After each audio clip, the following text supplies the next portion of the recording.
দেশভক্তি শোনা হয়েছে। मेरा देश मेरा मुल्क मेरा तन मन, शांति का उन्नति का प्यार का चमन, इसमें बेमिसाल भी है मेरा तन मेरा मन, ए वतन शांति का उन्नति का प्यार का चमन।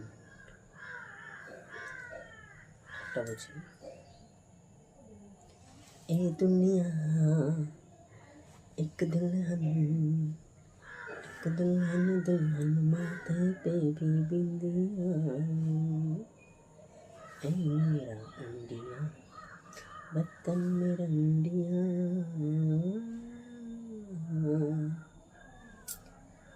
প্লিজ আজকের দিনে দেশভক্তির সাথে 1947 সাল 15ই আগস্ট দেশ স্বাধীন হয়েছিল, যা হোক এই দিনটা উপলক্ষে আমাদের পালিত হয় আজও। তা